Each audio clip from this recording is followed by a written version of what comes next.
Good evening, ladies and gentlemen. Welcome back to Formula Racing League TV. Welcome back to the Taco Tuesday Championship Season 21 of this fantastic series.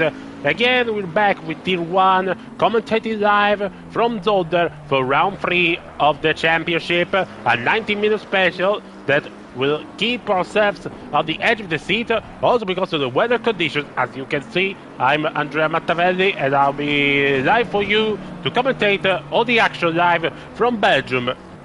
We're here at Zolder. As you can see, it rains and pours at the Belgian track, Zolder, and we're here for what could be an interesting, really exciting evening of races here on Assetto Corsa Competizione console version, which have given us two bangers at Kyalami and Bathurst in the last 2 weeks.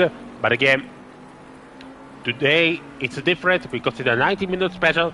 It will be two mandatory pit stop, no fixed time in refueling, so there will be very, very much strategies open wide to the race, and we see also will be the key to understand those strategies and how they will work with the tires, with the fuel, and also with the weather. As you can see, it's raining, but it's not all raining. It's a chance of raining for the race because it's a deep cloud surrounding the Zolder circuit, and so the drivers will have to adapt to the situation in the fastest and the best way possible to try to take a good result here.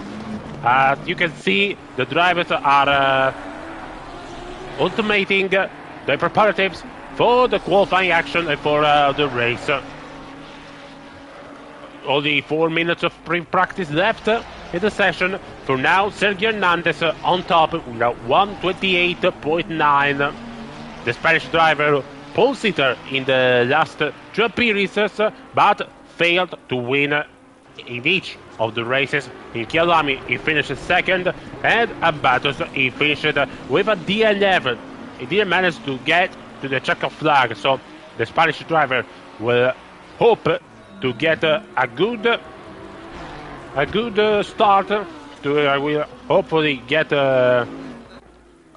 revenge for what happened to him, for his mistakes in the first two races of the season 21.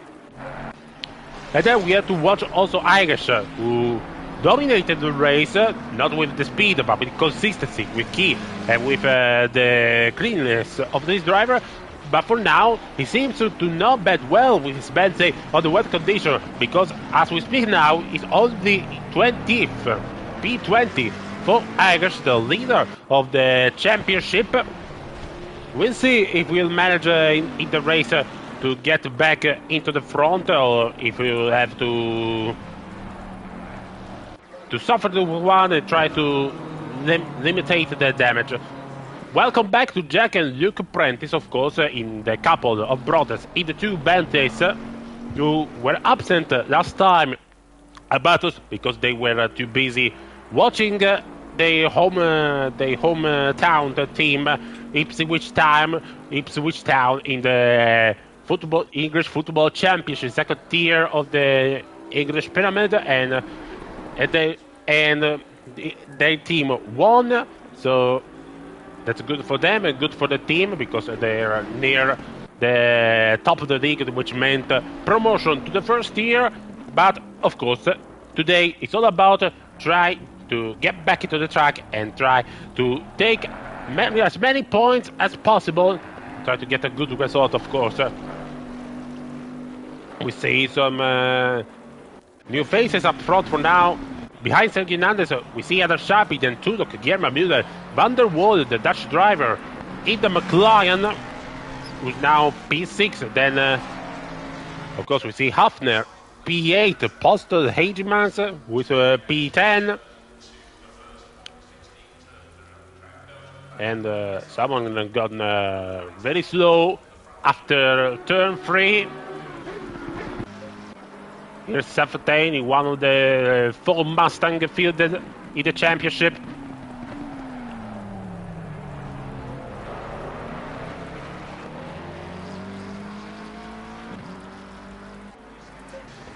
Here's Geoffrey Godfrey with Hageman almost fighting as it is for the race. They already trying to battle like it is a race situation. Godfrey manages to get past the Ford driver. Then we see Colpitz in the pink BMW M4 GT3 Evo. Reminder that the BMW, the M4, one of the most popular car in the GT3 category. Last weekend they won with Paul Miller Motorsport the 24 Hours of Daytona inaugural race of the IMSA 2026 Championship, WeatherTech Sports Car Championship. And the BMW of Paul Miller Racing won a race which was neutralized, stopped with a full course yellow for the entire night because of the weather condition with a clear fog that made the drivers impossible to see after 10 meters. At the end of this lottery, the BMW won. Let's see if Colpitz can manage with his M4 to try to get into a better position. The checker flag is out for the free practice, so we'll see the last cars trying to improve and to prepare for the qualifying session, which we yet to know if will be wet as it was the case, or will it be dry. Of course, it seems again that Sergio Hernandez is the man to beat, at least on the qualifying action. Then we'll see if we can manage to keep it clean and convert those fast lap times into a race win today at Zolder. Remember, third round of the championship. Hopefully you're joining us on the YouTube.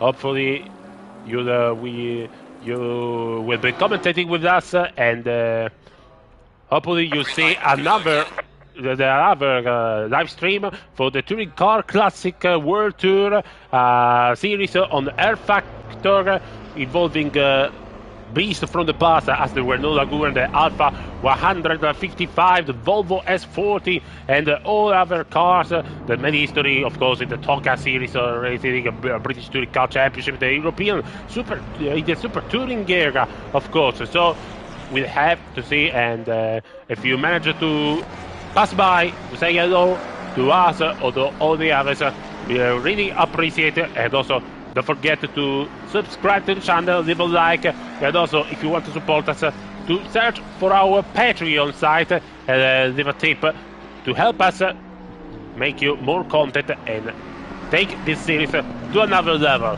which they already are at high. And so, the green flag, green light for qualifying action here, Zolder. As you can see, it's all dry, the sun, and we'll be seeing some standard qualifying action, but we'll have to wait to see fastest lap times because the track is not yet fast enough. So it will take time to make a black line, the black line on the trajectory, to take more grip on the asphalt. So we just have to see. It looks like Hageman could be one of the first few to start a flying lap, and it is. Let's settle up with the Ford driver, which is now approaching turn 1, and now it's a turn 2. Of course, Walter Hageman racing in the Ford Mustang, a car, the newest car that we have in the GT3 category. Of course, he was trying to get through the corners and to use all his raw power from the engine. It should be a V8 for the Mustang, if I'm not wrong. Now here approaches the Gilles Villeneuve chicane, named after the Canadian driver after the crash that ended his life during qualifying for the 1981 Belgian Grand Prix of Formula 1. Now we see to the final part, turn number 8 and 9 and 10. The 10 which is intitulated to Jochen Rindt. And then the last two corners, number 11, named after Jackie X, legend of the Belgian motor racing, world champion with Ferrari, winner of few incredible races, and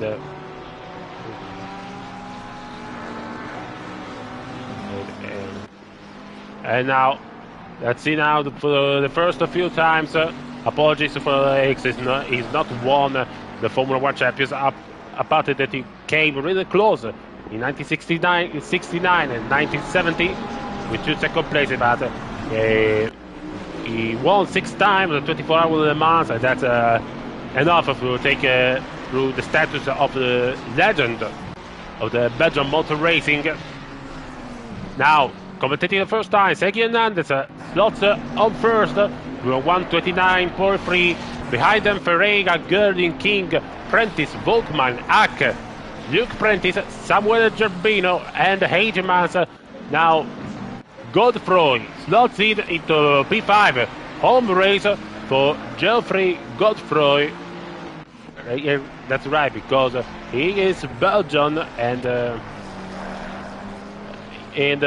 failed to return to the podium at the Monte Panorama after taking second at season 19, but will try to claim a podium in front of his home crowd.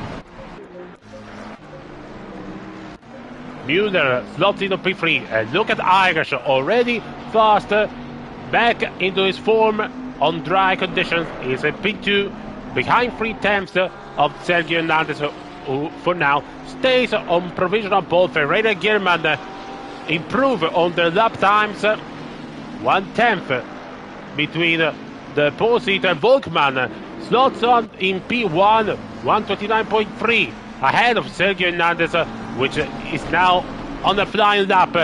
So we'll have to see. Jack Prentice back into the pit lane. Then we'll see Geoffrey Godefroy, who tries to improve on this 11th time for now. Let's see if the Belgian driver can manage to improve and get closer to the front. And it is on pole for now, ahead of Volkmann, 129.310 for the McLaren driver, who for now ahead of all the others in qualifying condition. Sharpie is in P2 with our McLaren. The British driver makes a 1-2 for the 720S GT3, but we have to wait on Irish, who slots below the 129 watermark and into provisional pole. Let's see if Sergio Hernandez has something to say, but for now it goes with 2 wheels on the sand in the exit of turn 1, so it's not a clean lap for Sergio Hernandez, who after starting right on first is now sorted down to 5th position. Jack King, the Irish driver, P13. To watch some of the drivers, and for the free Ford Mustang we have a new entry. Seems it's Moraes with a Ford Mustang in the livery of the Ford Performance team, which is now named Ford Racing for 2026. There are still few lap time, few driver without lap time. One on this Van der Waal. Then we have Mike Austin, which is in the Aston Martin, is trying to close the lap now. Mike Austin, but seemingly like making way past for the fourth driver behind him, so he'll have to restart to retry. Sharpie has slotted between Irish and Godfrey in P2, while Sergio Hernandez still can't improve on this fifth time, so it's not looking good for now for Sergio Hernandez, which I remember claimed 2 pole positions in the first 2 races of the season. But for now, all he can do is 5th place. Now we'll follow Irish, the winner of the first 2 races, and the one driver who for now is starting on pole. Look at him trying to cut through the curbs of the Givellner chicane at Zolder. Oh, and someone went very, very wide at the exit of turn 8, taking a bollard, an advertising bollard, and smashing him into the air. Hopefully for the others did not cause too much distraction. Irish goes straight into the pits, so time for changing tires. While Hernandez continues. Oh, and he takes a cab too aggressively. Sergio Hernandez, who is desperate for improving, but he stays. No. He improved P2 with the exact same time as Irish. So for now, he's second. The Spanish driver won 28.950 for Hernandez, the same as Irish. But of course, because he settled it after the German driver on the Betty, for now he's second place, and Sharpie with less than 1/10 of a second behind Irish. Is P3. That's how tight are the margins in the Tier 1 of the Taco Tuesday Championship. Jack King back into the pits. Let's settle down then. Mongo Grace, P12 for the Ferrari driver, trying to improve. Ahead of that, there are other 2 Ferraris, with Gierman in 10th and Müller in 11th. Vandersloot in the 4th team for the Prancing Horse. Then Hafner getting outside the top 20 for now. 4 minutes and a half until checker flag on qualifying. For now, oh, and Sharpie managed to improve and to pass Irish for taking a provisional pole with 128.8. Really astonishing by the British driver on the McLaren, who proves again the speed and the competitiveness of him and the McLaren package. Considering also Hernandez and Godfrey managed to slot the P4, but not for long, because Ferreira in the Mercedes is P4. The Portuguese driver manages to slot into 4th position. Really incredible action here.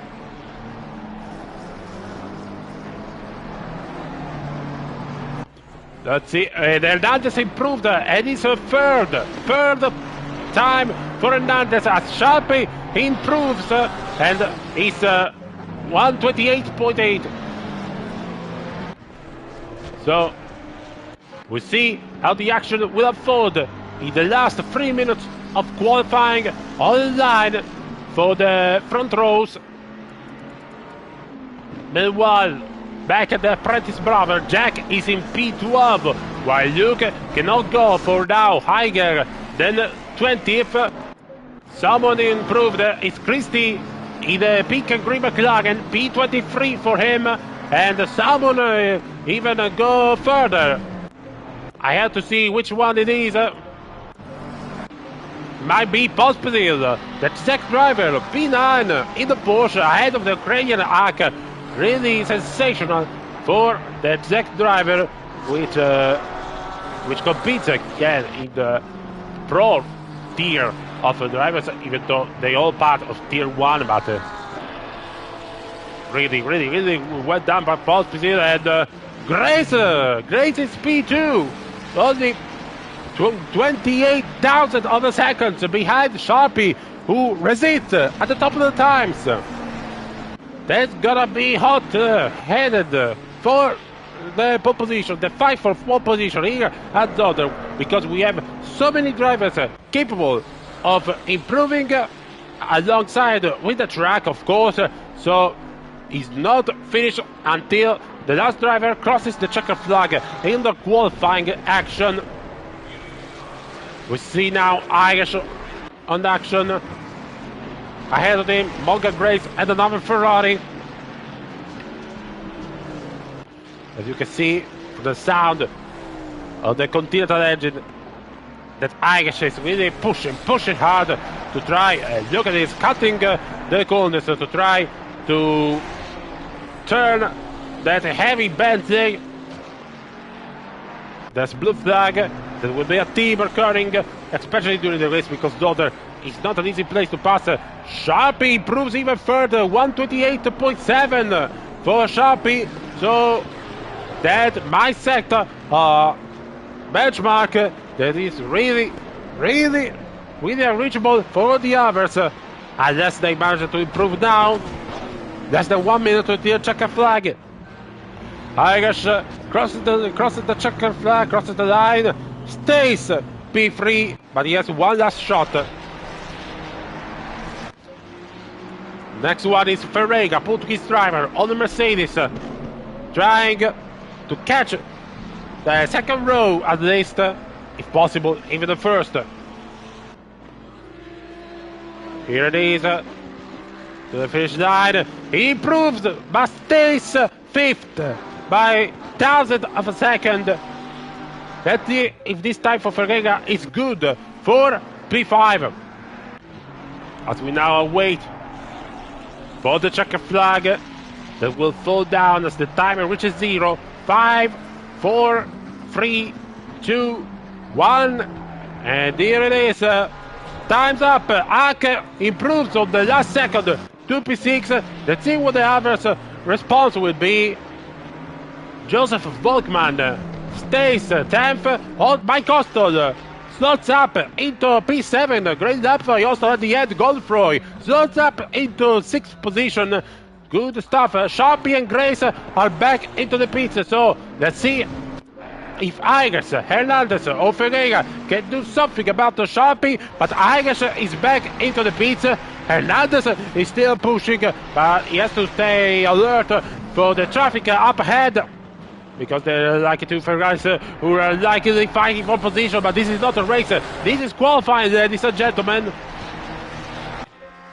Couto has crossed the finish line. Oh, Gilman.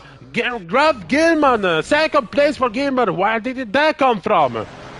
Jack Prentice, 7 in the bad day. So, really good for Gilman and Prentice. Ferreira improves to P4 ahead of Irish and Hernandez. Let's see if Sergio can manage to catch the... Oh, there's contact! Maybe that contact has compromised the possibility to improve, and he stays 6th position.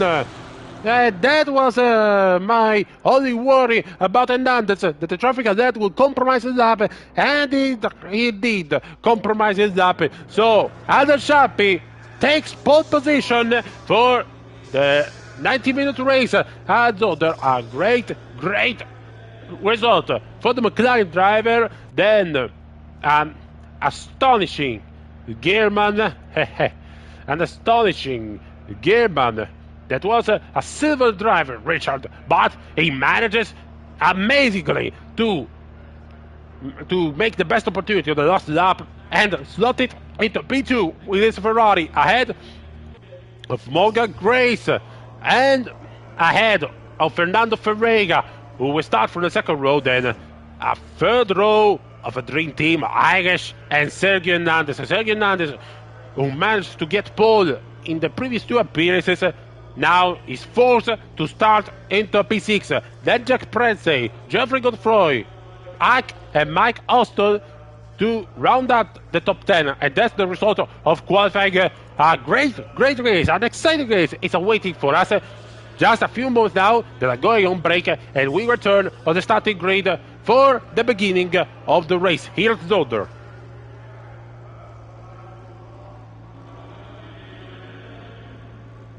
Beautiful, colourful scenes mingling down on the grid among the 22 cars. Absolutely fantastic. What a way to start the 2018 Floor Plan GT Series. Just to reiterate, this is the first of 5 sprint rounds that combine with the 5 of the endurance rounds. And a driver who has been mighty in the endurance rounds, overall champion last year, is Mirko Bortolotti. He tried to move, but John Watson has caught up with him. Mirko last year did a brilliant year. He started off this year. I think we win in your category. Yeah, I did. It's been a good start to the season, definitely. It's been a dream winning in Daytona. It's one of the most important races, one of the biggest races, one of the races that you want to win. We had a great run there and could take it, so I'm really happy about it, obviously, and it's good to be back here, good to be on the front row, and it's a race ahead. Okay, tell us about front row Christian. Put the car on the front row alongside the Audi P-Span 4. Always going to be a big battle in turn 1.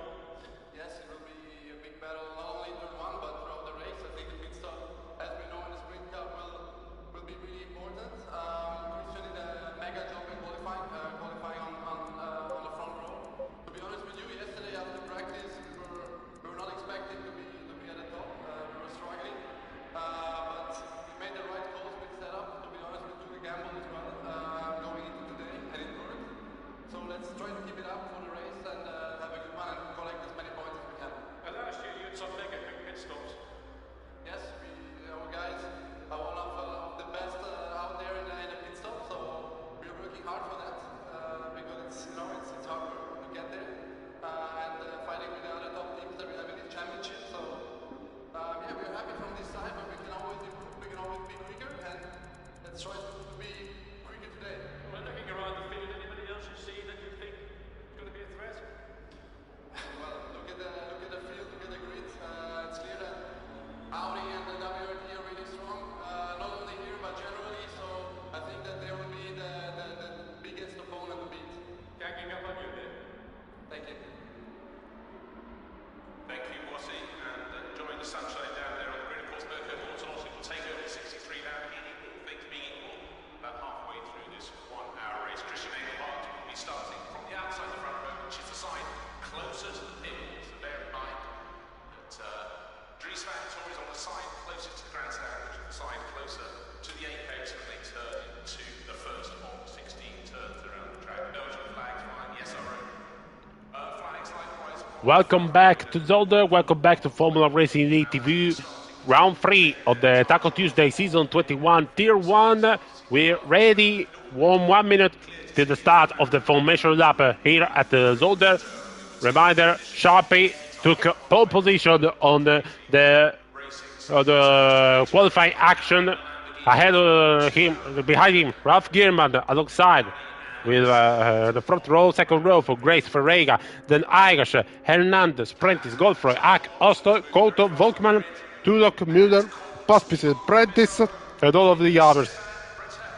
It will be a race full of excitement, full of variants, of open factors. Reminder that this is a 90-minute race, 1 hour and a half of action. A reminder that we have 2 mandatory pit stops for the drivers that will learn to do at the pit window of 18 minutes. So we have to see which driver will be most prepared, which driver will have the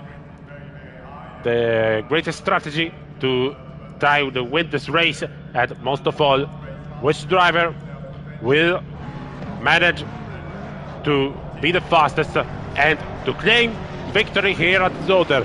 Start of the formation lap, of course. Everyone will proceed now for the single row just until the last sector, where they all claim back to the double row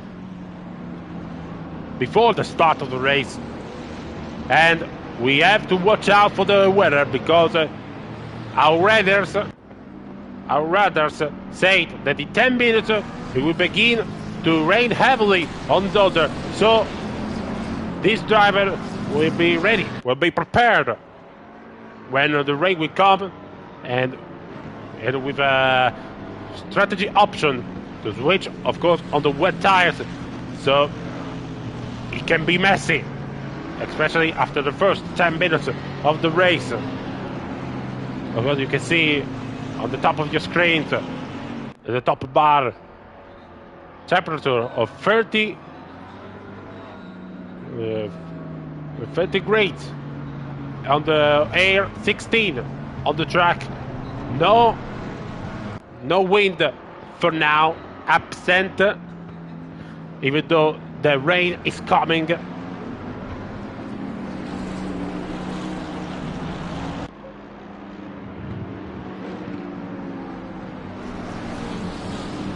I repeat, we're live tonight on 2 different platforms. The Taco Tuesday is racing on Assetto Corsa competizione, but tonight is also the start for the Touring Car Classing World Tour, which you can recover same on Formula Racing League TV YouTube channel for the Air Factor 2 series that will see all the cars, so the splendid cars, Honda, Alfa Romeo, BMW, Renault, Volvo, from the Super Touring era, compete in 6 tracks on the United States of America. The first round is set in Lime Rock Park. So, of course, if you like what we are doing, of course, also our Factor, Assetto Corsa on PC and on console, leave a like, subscribe to our channel, and support us on Patreon. That will make a big help for our future efforts. Now, time to think about the race of Zolder, because we're almost there for the beginning. Repeat, Sharpe is on pole position ahead of Gilman, Grace, Ferreira, Irish, and Hernandez on the 3rd row. It's a 4.1 meters, 4.1 kilometers, 11 turns of Zolder, ready to be unleashed. The 90-minute race that we start now. Already a drag through for a car behind, but Sharpe takes a brilliant start. As Morgan Grace already inside the turn 1 at Gearman and takes 2nd place. Great start by the number 14 Ferrari, while Irish already on the move to try to take many places are possible. What happened to Ferreira? It's not a great start for the Mercedes driver. As you've seen, lost a couple of places. Irish and Hernandez already trying to fight each other, as Irish is already trying to get past Morgan Grace for 2nd place. That can help the Sharpe action to try to escape from the league. Irish and the Grace are again, as Irish takes the 2nd place, and Hernandez will manage to get the opportunity, but there's a contact and it slams bang into the barriers. Another problem for Irish, maybe a contact with Morgan Grace. That was fatal for him. That was costly for the Spanish driver, who's now knocked back into the grid. Another contact with the Audi of Thomas Blish, while Jan Gerling had to have a drive-through, and the Audi goes into the barriers. Another heavy car crash for the Audi, all starting with another mistake from Sergio Hernandez, this time of pure aggressiveness. He tried to take the position as fast as possible on Grace. He committed a mistake on the rundown after the butte, and that's where it all went horribly wrong for the Spanish driver. Adam Sharpe in the lead of the race. 2nd is Irish, and you have to watch it, Jack Prentice. Look for Jack Prentice, who managed to take on the chaos and put his Bentley up into P3 ahead of Gilman, then Morgan Hack, Geoffrey Godfrey still P6, Grace in P7, Austin P8, Volkman 9th, and Ferreira with a horrible start is 10th with his Mercedes. As you can see, Sharpe has taken advantage of the situation to try and escape. He's already 2 seconds up ahead of Irish, while the Bentley driver has now to make attention for Prentice. Prentice them to try to stay sharp while behind him there's forming a train with now Godfrey, Austin, and all of the others. Look at the BMW cockpit up the inside of Grace to turn 9, and that makes that manages to be overtaken for Grace. I think it is. While another car there, hey, look, it's already raining. It's already raining here at Sharp is already back into the pits. Sharp is already back in the pits. He did not hesitate. Look, it's already hard. It's already really hard. Already the track is slippery. That's what happens with the weather here at Zolder. Sorry, Walter, Van der Schut, Hegemans, and all others in the back of the grid. Already coming into the pits. Irish is leading, but we have to see if he can hold up with now the rain falling on Zolder. Bentley, of course, as a heavy car with great stability, can manage to make a hold of this situation, try to not lose so much time. Of course, track is slippy, not humid, but there is already hard condition, as you can see, almost blocking the front tires, almost locking, so it's not really gonna go end well if he manages, and he continues. Irish decides to continue. I think they're all waiting for the pit window to try to take the pits. Of course, the one which already went to the pits to take the wet tires. I didn't do it in the pit window, so there's still there are still 2 pits left. Now the pit window is open, and now Irish and the others can manage, if they want, to come into the pit. I already see someone in the back trying to take advantage of the situation. It's Morgan Grace. I see also Goodman in the Porsche. I see Hafner. I see all the others. So let's see, because now already they're opening so many strategies and so many different ways to try to take the best result possible. I think Irish, Prentice, and all the others, after the opening of the pit window, will say, okay, time to enter the pits, because now it's not really worth it. Stay as late as possible. And that's good for them, because they can already spend one of the 2 mandatory pit stops to change tires and pass on to the wets. And in fact, Irish goes straight into the pits.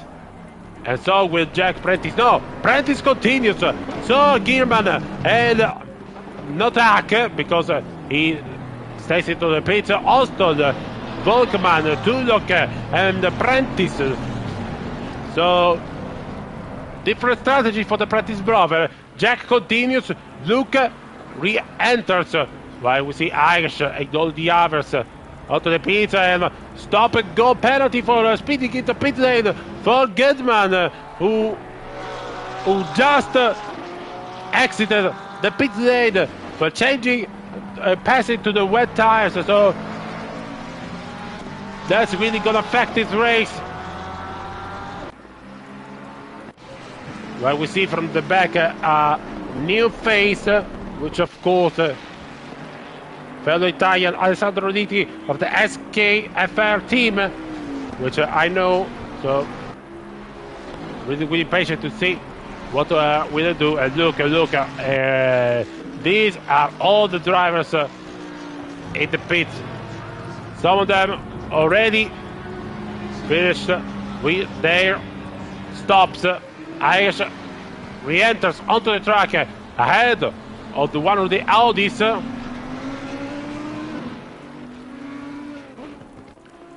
We have to see where they re-enter. Irish is still ahead of Sharpie, so Sharpie by entering before anyone else to change it to wet tires did in fact lose time compared to Irish. That is not what he hoped for, and the worst part is that he's still to make 2 mandatory pit stops, the others only 1. Jack Prentice gear, but Colto in the pits already. Another stop and go penalty. No, that's the same advice. Same for Gedman.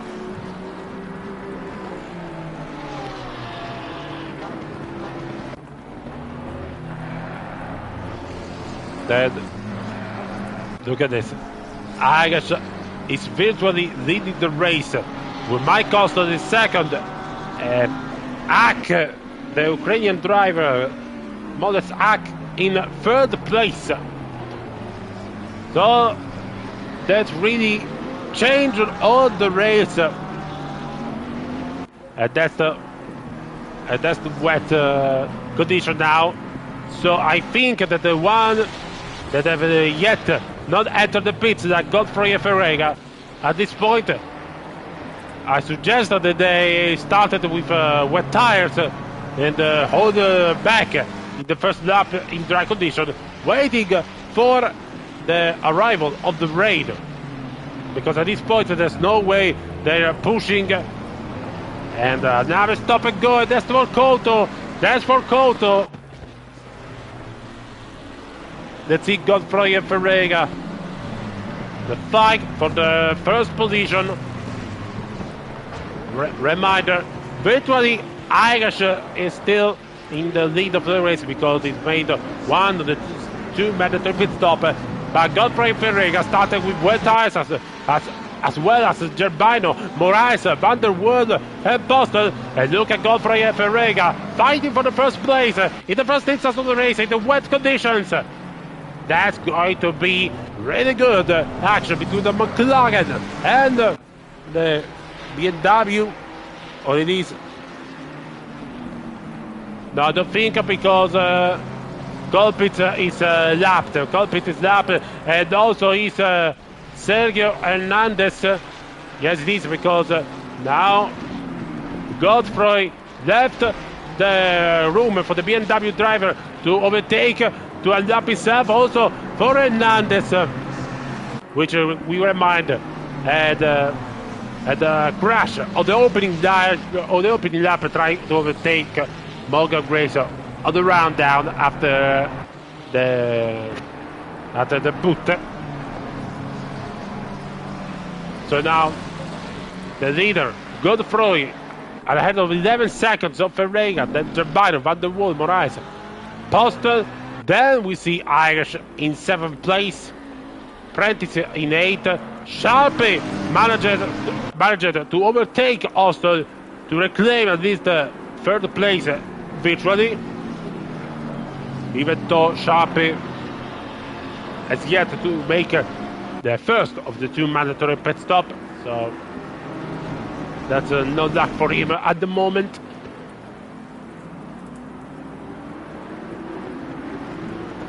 Couto serves the stop and go penalty, while another car is slotted back into him at the pits. And this just the one I talked a few moments on, which is Alessandro Liti.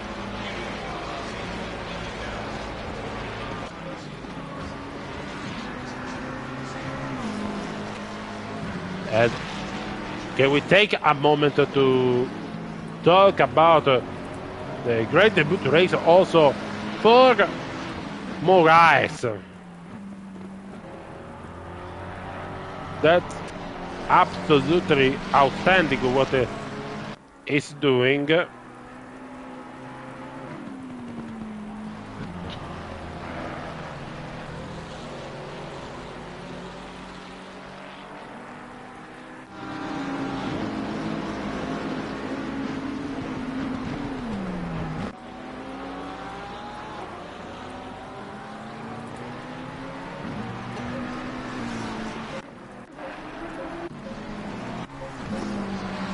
Moraes is in the top 5 in what seems to be his first race in the Tier 1 class. That's including Jorge Moraes, a reserve driver, which didn't manage, unfortunately, to race in full season, but he's really doing well for his first appearances. Moraes had overtook Van der Waal. We seen just a few moments before the overtake. Moraes for 4th place ahead of Van der Waal. Watch out for the tail, Moraes, because it seems like he almost lost it.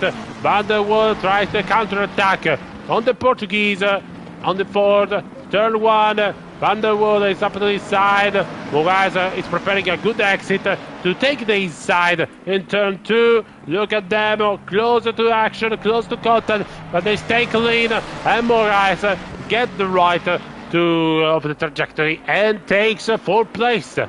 Very well done. And I suggest Apostle is taking this battle with maybe a popcorn if he could, because that's a real good action. Again, Van der Waal trying to take back on Moraes for 4th place, but he's yet to represent a real menace for the Portuguese driver, so he stays behind while Godfrey has made a mistake. So Ferreira is closer, is really closer to the Belgian driver. We see now Ferreira 0.4 tenths behind the McLaren driver. Reminder that Ferreira was just 11 seconds behind Godfrey, and now Godfrey is like really struggling in these conditions as the rain seeming to improve rain even further. Ferreira down the inside of turn 1 and takes 1st place, so he's leading the race for now. Great move by the Portuguese driver on the Mercedes. Godfrey slots down to 2nd. Gerbino, Samuele Gerbino, is in 3rd place.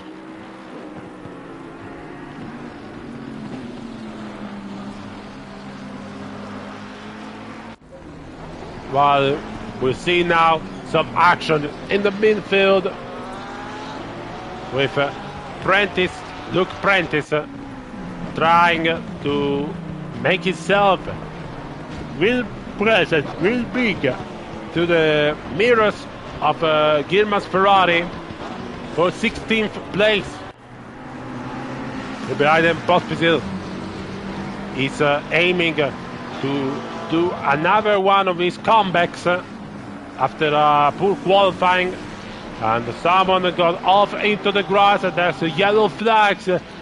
One Ricardo that entered, exit a pit lane, and it's Christie who stopped the car and decided to call it quits for today. So that's our first retirement of today's race.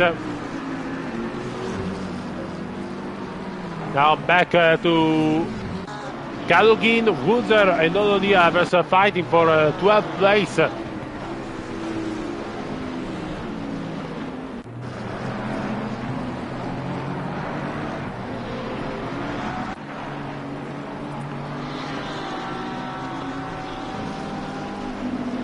Reminder that Kalugin is Russian, racing in Tito is Russian, but he's moved to Latvia.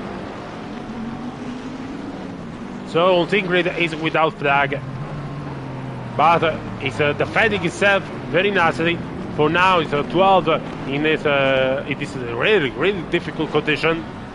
In 10 minutes, the intensity will only get worse. We're talking about the rain.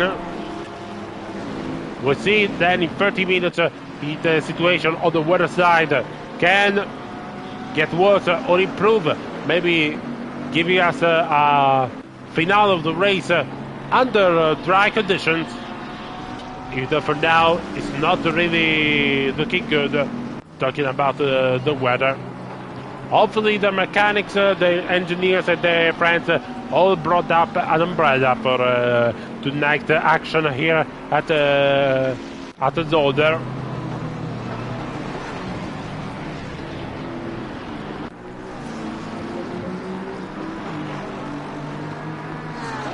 And look at this, we stay with Kalugin and Zolder fighting for P13. Of course, they yet to do even one of the mandatory pit stop, but they're still fighting. The first one of the few drivers that make the one mandatory pit stop is Irish. It's not now into P7. There was a car crashed in the first chicane. I think it's Van der Sloot who lost it and is stopped on track, trying to restart under safe conditions, but is aiming to not repeat it again. Good boy Van der Sloot. Even though he lost some couple of places, but he manages to keep going. And that's important. It's a race that's not quite an endurance, but for the conditions we have here, it feels like a really, really demanding endurance race.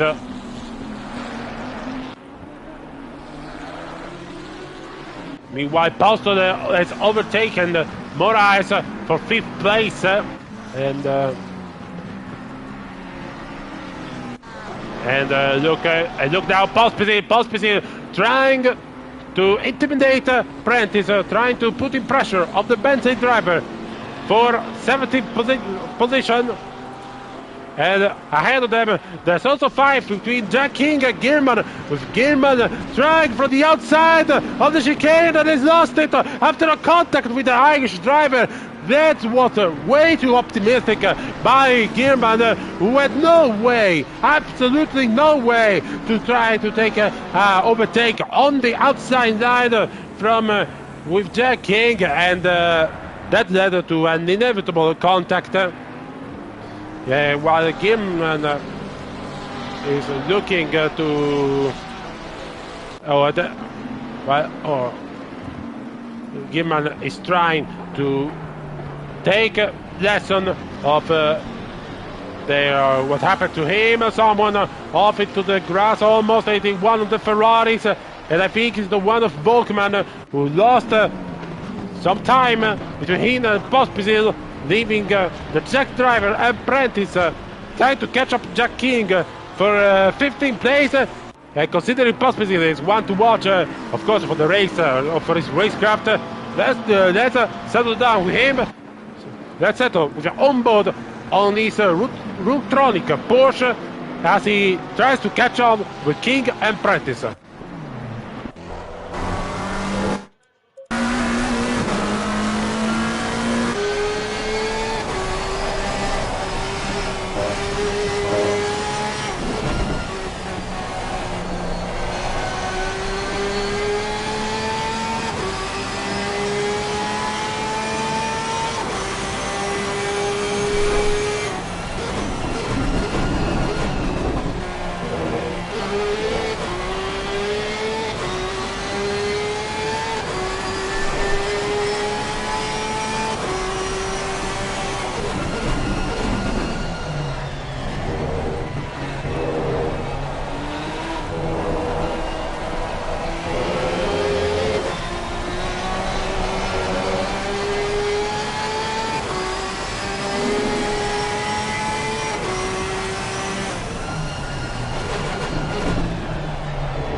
Zolder is into the pits.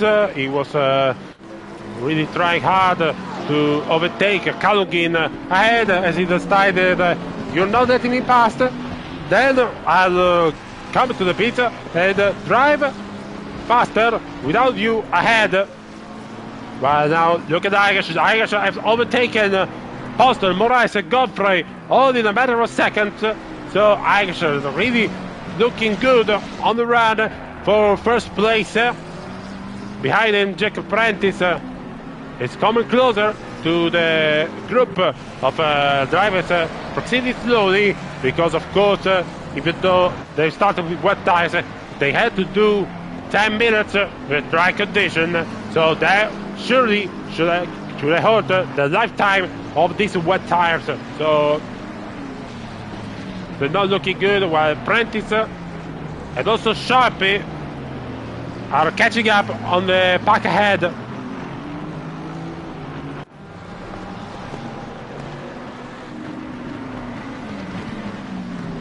And of course for Irish, looking good so far, because I don't want to sound obnoxious, but it's the same Control C, Control V, same thing that happened between the two races, while Godfrey tried to defend, but Jack Prentice goes into the grass, into the gravel, and Prentice says thank you very much. I'm taking 7th place with Sharpie behind it, and also in the others. But for Irish, he started behind the poleman. He's not started on pole. He managed to make use of the racing situation from the mistake of Sergio Hernandez. This time he is not started on pole. And the mistake of Sharpie, who may have pitted very, very too soon, losing himself a chance to take to fight for the victory. But look out for the weather, because in 30 minutes the rain will stop. So we'll be back at the dry conditions.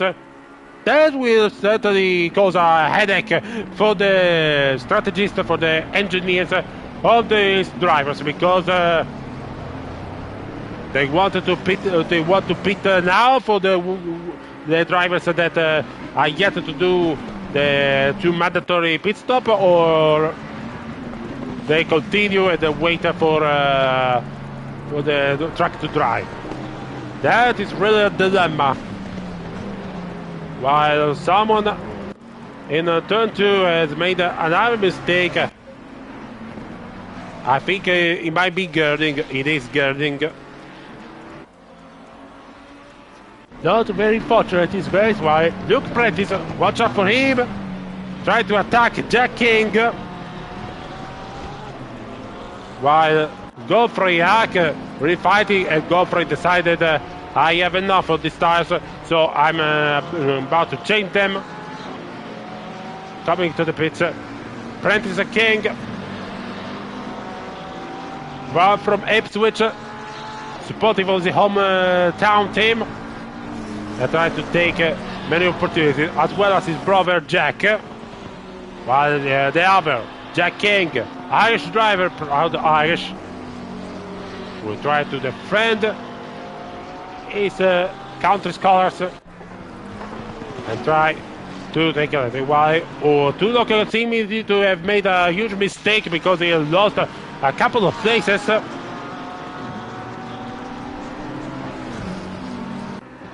Meanwhile, Irish has also been taking Van der Waal, while Jack Prentice is just behind Moraes, and now he's ahead of Moraes, passing him easily on the inside of corner number 9. And so, really well done by Jack Prentice, which is now P7 on his Bentley, and looking for a podium place in today's race.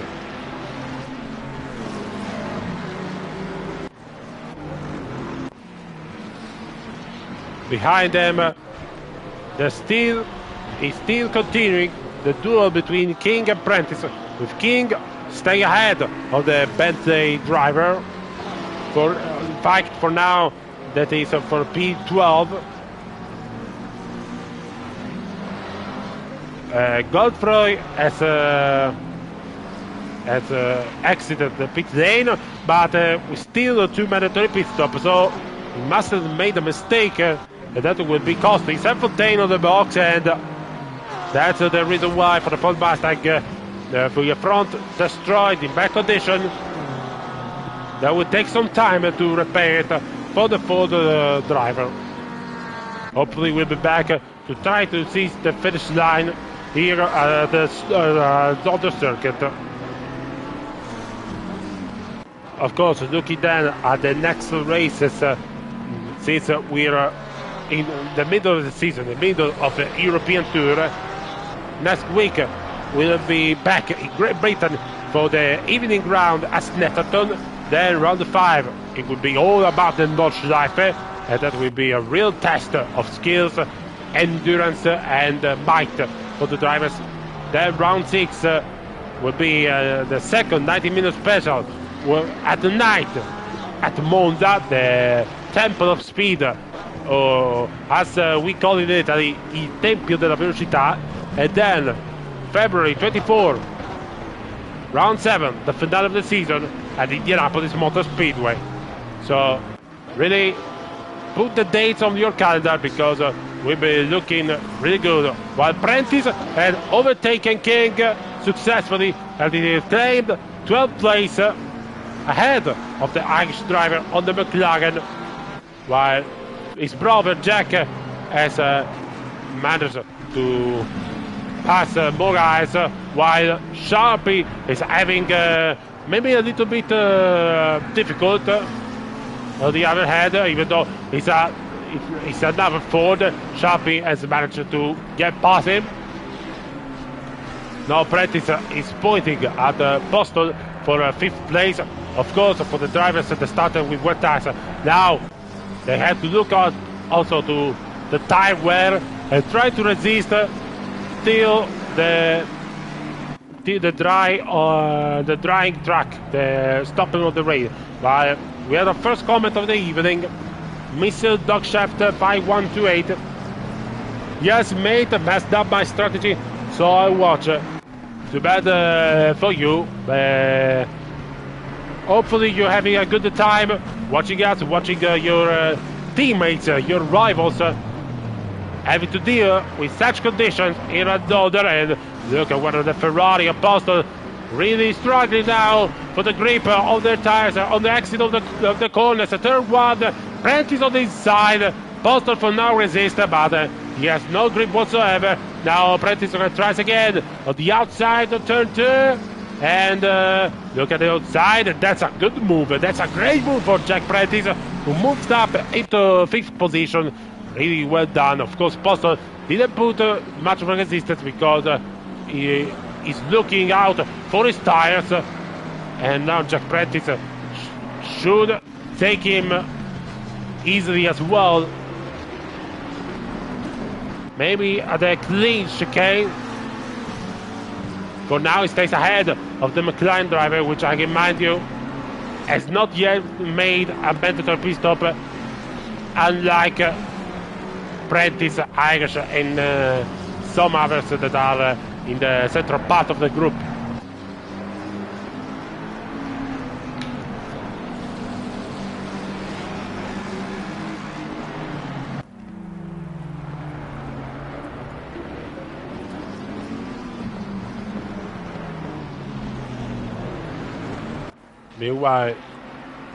Meanwhile, let's see now.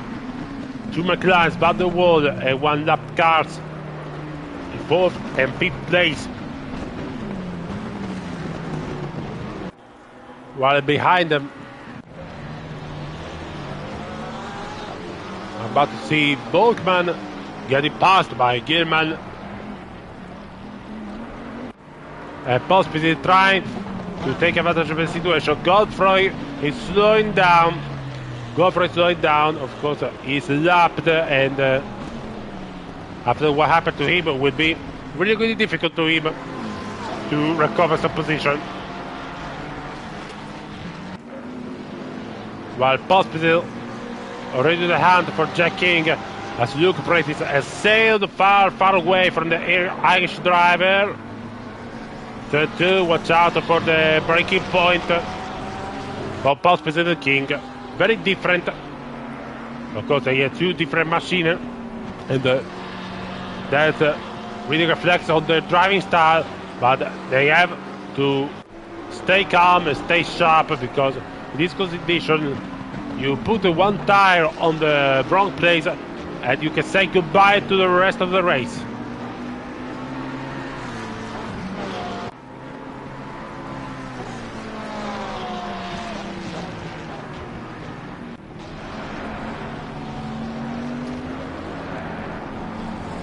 Look behind them, Gierman trying to cut back the gap between them after the mistake, which, reminder, was overtake opportunity at the outside of the first chicane. Very, very optimistic from Gierman. No way he could have slotted it, and now he has recovered well. He's now getting back at Jack King as possible. And let's see if Gierman this time will manage to get past or we will stay behind.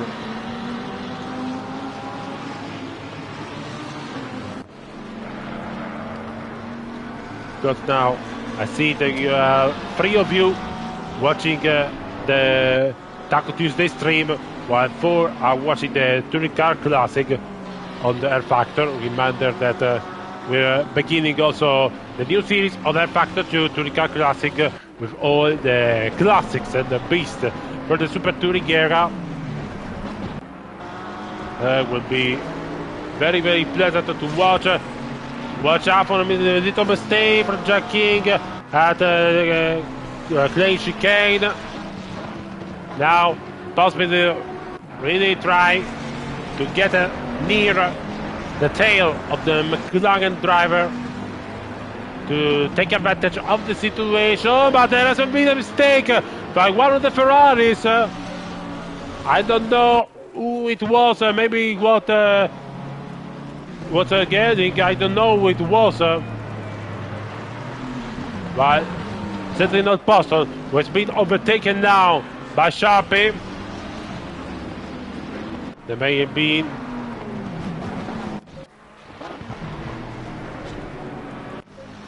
whoever it was, it should now have exited the lobby, so might as well be our second retirement of the day, if I'm correct.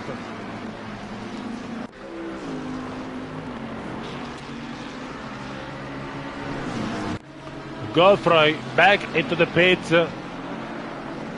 Not really good luck for the Belgian driver.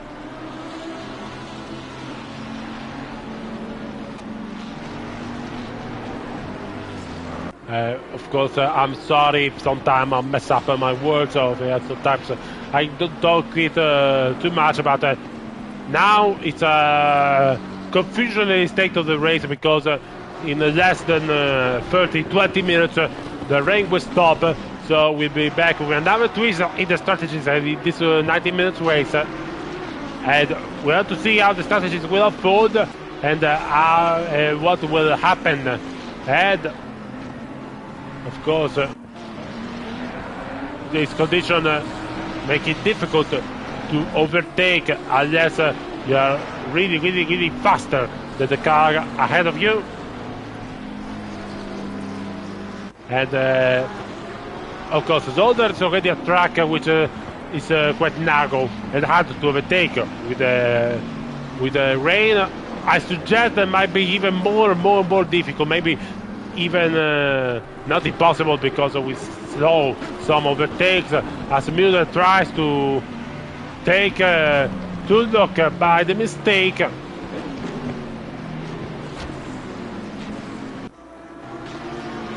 Still yellow flags being waved for a car slotting in the pit lane. Stopped, and I think it's safe to say out of reach. It was Van der Slot. The car stopped. And Irish has managed to reclaim back the lead of the race another time. Let's see if he can manage to hold on, because now we're at a very key point of the race. One of the Ford, I thought, is coming to the pits, or is not. Yes, it's Serfontaine in the golden black Ford Mustang for the first mandatory pit stop.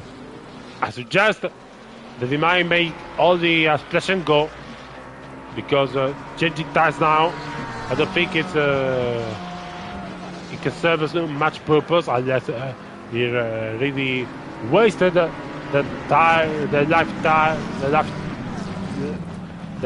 life of the tires.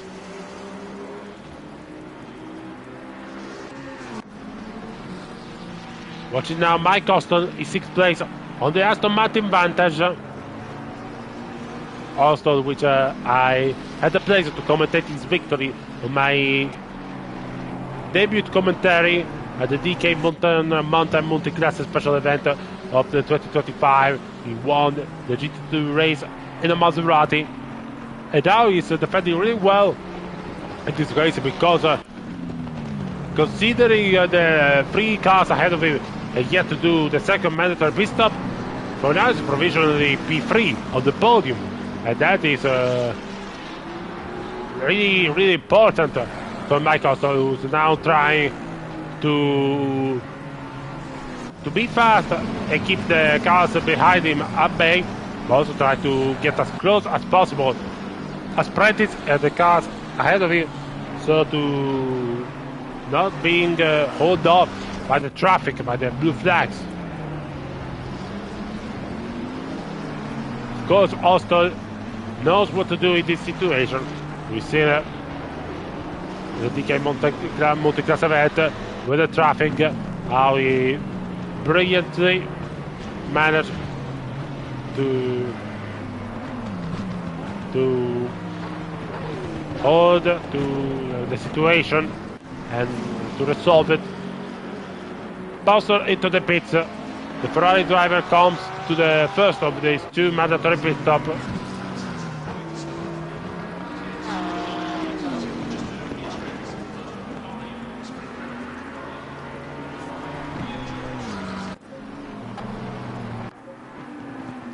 And back at Jack Prentice, who is now closing in on other Sharpie, hold up by another McLaren that is lapped. So not looking good for him, as Sharpie sees sees Prentice's shadow getting closer and closer to him. Now Sharpie trying to overtake the McLaren ahead of him, but it's not leaving too much room. I think it's Cotto. Yes, it is Cotto, which is really holding up Sharpie, and the British driver will be not very happy with the Portuguese driver. As you can see, Prentice is now really, really on his tail, alongside another lapped McLaren.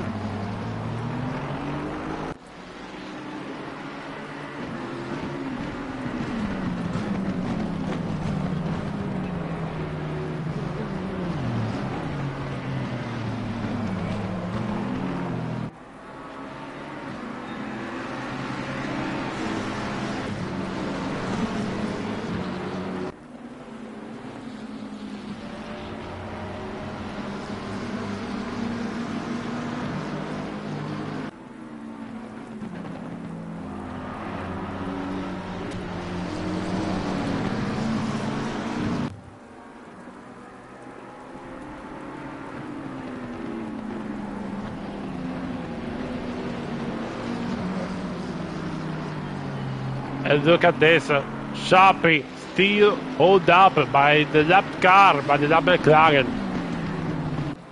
Don't know Sharpie has some pace, so he's trying to take advantage of a slipstream, but that for now has only managed to get the Prentice closer and closer to him. And also they started to gaining on the pair ahead. So look out also for Austin, because this can be a tricky situation.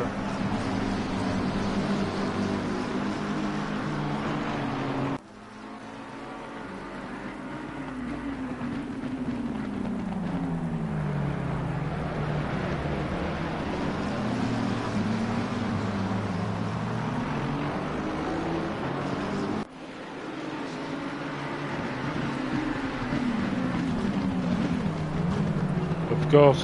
While I see already on the Discord channels, already someone say pray for wet, so hope there are more wet races. So divided the opinion on our Discord servers by the drivers, of course, and that's really good to hear, at least from my base opinions. Meanwhile, look at this, Sharper still not managing to get past the McLaren, and Prentice is still following, as Austell is gaining and gaining. Now maybe it's time for Sharpie to take position. Oh, not yet. This is a very bizarre situation we have on our hands, because the McLaren driver, which is Koto, confirmed, is not passing. No, it's not Koto. It's another McLaren driver, which I think might be Kalkin. No, it's Van der Waal. Sorry, I thought it was a lap car, but it is not. And look at Prentice trying to get to the inside. Van der Waal exaggerates on the braking zone and goes into the grass. Now Sharpie has free track to. Oh, and someone is taken off. Van der Waal trying to resist for so much time, has gone into the barriers. It continues for now. Now let's see Sharpie Prentice, if Sharpie can manage to get again with a good gap on Jack, or if Jack can manage to stay close and try an overtake on the McLaren driver. And look behind the lapped McLaren of Koto, it's Mike Austell, which has taken advantage of the situation for gaining seconds of a second. The race director says it's a half a time of the race, 45 minutes done, 45 to go. For now, it's been a really, really important race. And somehow not still decided, because we are yet to see where this will unfold in the hierarchy of the race, following also the weather conditions.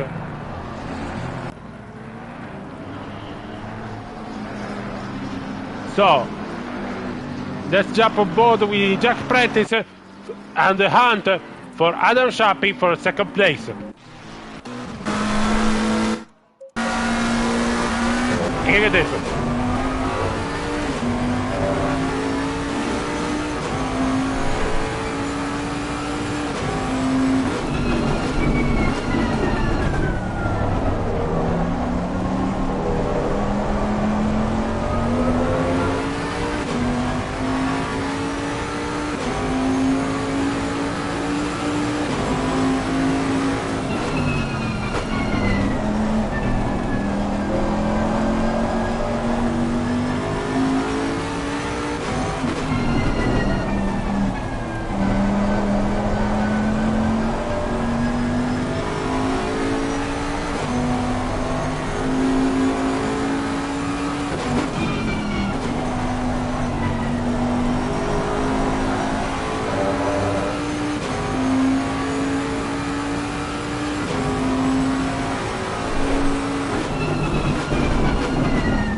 No pass to Prentice, but let's switch up and go to Adam Sharpie on board. Otherwise, seeing the hands of the Bentley driver can make some of you have a seizure watching them. So let's see Adam Sharpie.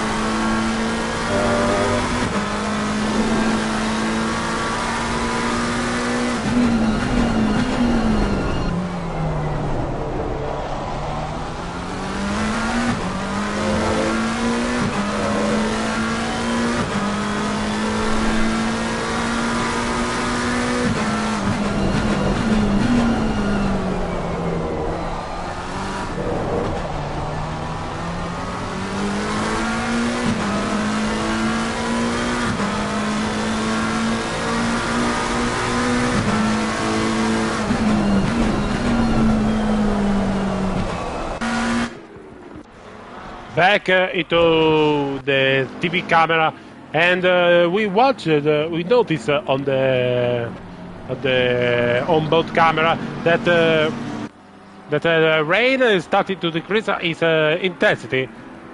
Of course, the track is still very, very wet, but we have to watch out for when we stop the rain in less than 10 minutes. So the moment for the another pit stop window might be close, because now in a few minutes it will stop the rain, and even though the track is still wet, by the passage of the cars in the trajectory, it will eventually dry up, and eventually the drivers will make the call to put on dry tires. So it's really looking to spice things up in the last stages of the race. While Luke Prentice really trying to get up to the grid, is now up into 6th place. That's good to hear, as Jack is now into podium places, but Luke we have to watch behind with Modest Hack trying to get nearest the tail of his Bentley in the Porsche. It's followed by Van der Walle King, the Pospisil, who is still behind Jack King, and look now Jack might be struggling with his real tires. Let's see if Pospisil will get up hold of the situation and manage to get past. He's not seen it into the inside of his mirrors, but nothing at the moment from the Czech driver, who's waiting mostly for a mistake by King's side.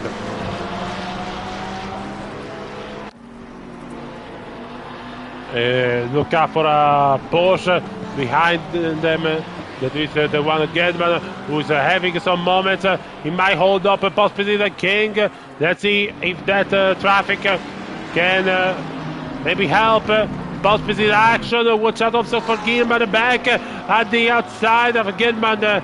Manages to do some evasive maneuver to avoid a crash that could be very costly for him and for the cars in this group. And another car decided to go onto the grass to try to do some rally. But this is not the Impress rally, ladies and gentlemen. Just to keep in mind that.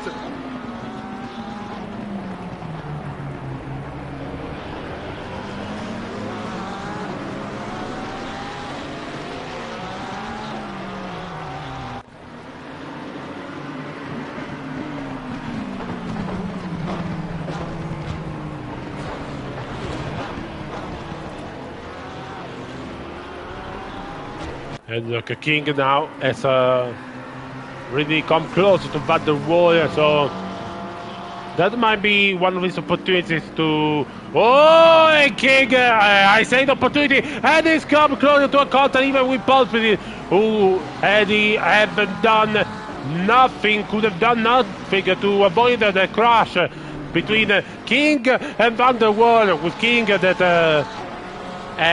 made a mistake on the braking zone and slammed the rear bump of Van der Walle, causing a chain of contacts with eventually worked out well for now for Pospisil, who is up into 8th position.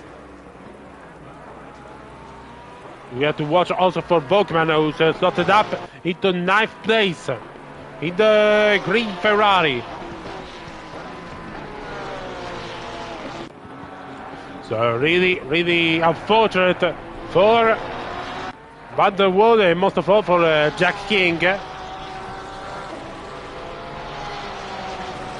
While Gierman has come into the pit and has served his second and final mandatory pit stop, and has come with a stop-and-go penalty. That's like a game over for all his hopes and all his dreams of a good result. While Ferreira struggled in this condition, only P18, considering he started in the top front rows of the grid.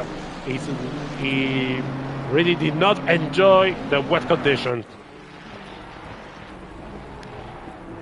Like at all.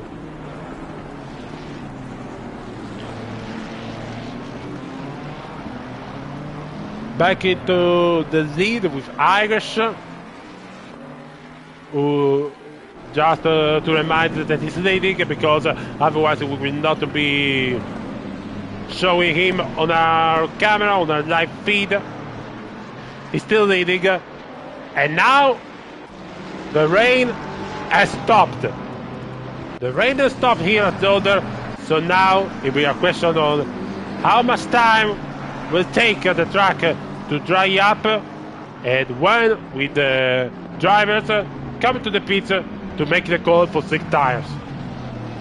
That's the main question that awaits us at Zolder now for the last 36 minutes of the race.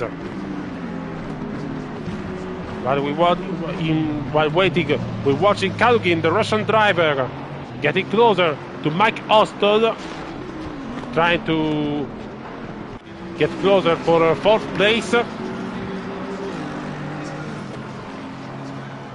Although the British driver had already one of the 2 mandatory pit stop done, while Kalugin has yet all 2 of them to take.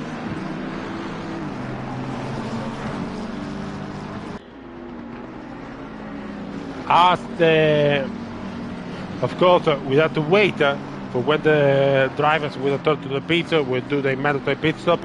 But for now, seems like the podium places are an affair, a thing between all the Irish, Prentice and Dostal.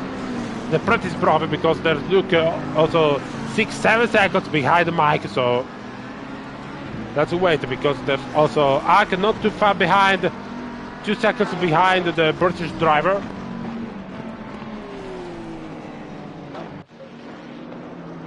While Irish has lapped Cole Pitts, who is now in P17, is in BMW. Then there's Ferreira, who's really struggling so much in this condition, and he has been passed by a Ferrari. Of course, he's one of the lap cars, he's one of the Alessandro Liti SKFR. That's really not worked out well at all for the Portuguese driver after such a promising qualifying.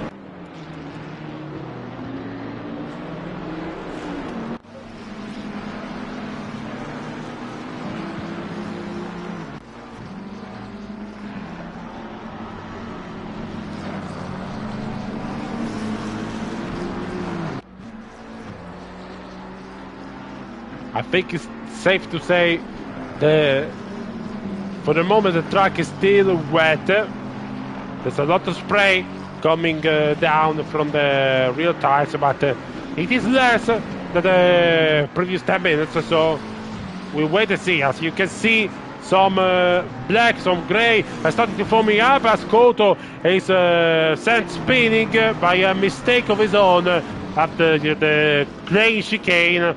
That's not good at all for the Portuguese driver. Van der Waal into the pits to take his final mandatory pit stop. I don't know if he needs to take it to the 6 tires because it's too soon, really too soon at the moment.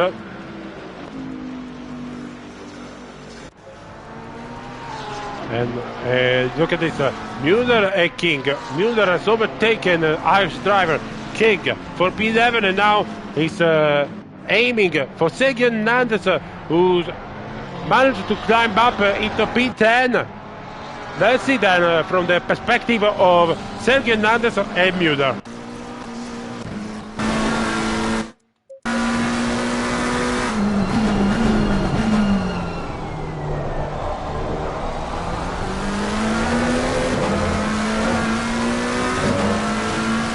Oh, and Muller made a mistake, just as we were with Sergio Hernandez. Muller made seemingly a mistake all on his own at the exit of turn number 9, and in the Jochen Reed section, and no, Jackie X corner, sorry, and Mueller has lost it completely, and is now to return to the pits, take his final mandatory pit stop and fix the heavy damage that his Ferrari has taken. Really, really sensational stuff by Mueller, not in a positive way though, and that risks to compromise, to jeopardize all of his race. Really unlucky from him, as Jack Prentice is back on the hunt to Adam Sharpie.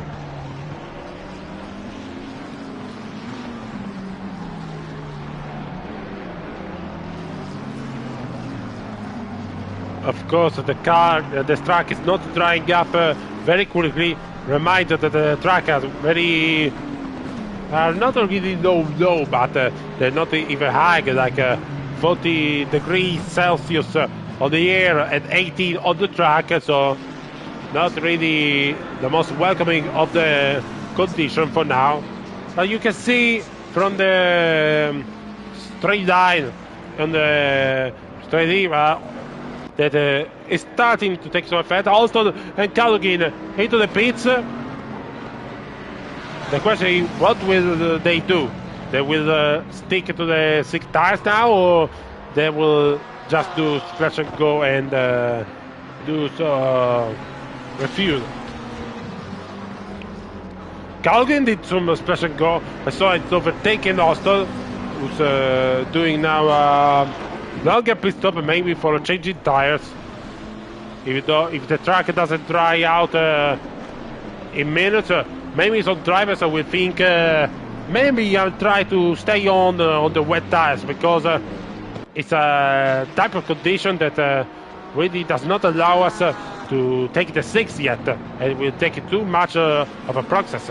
Austin has completed his second and final mandatory pit stop and is coming back into the track to see which position. All good for him from the pit entry, no penalty detected.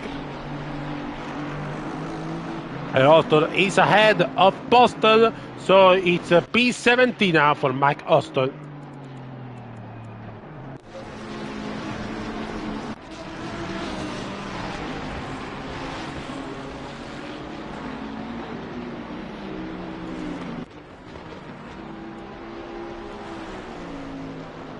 While Irish needs to stay alert of the group ahead of him, because we see Calugin, Lapcar, Samuele Gembino, Marcolino and Morgan Grace all in fight.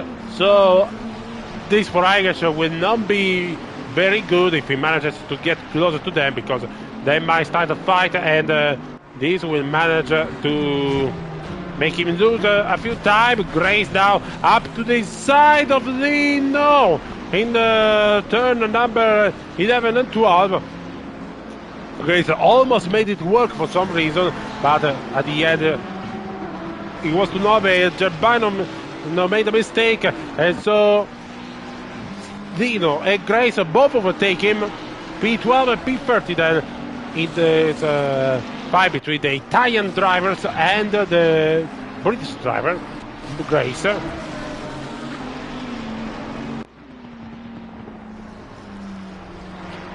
Marcolino is trying now to stay ahead of Grace while trying to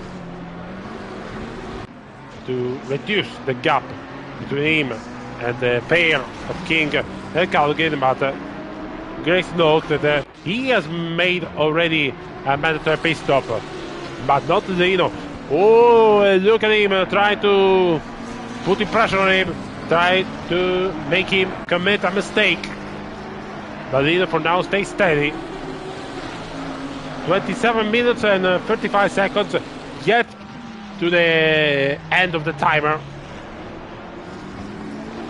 And it's really tricky condition again. I'll say again, tricky conditions, because he stopped to rains. It's like 10 minutes, but the track is giving no signs whatsoever to dry up. So that might be a big question mark by all the drivers in this race.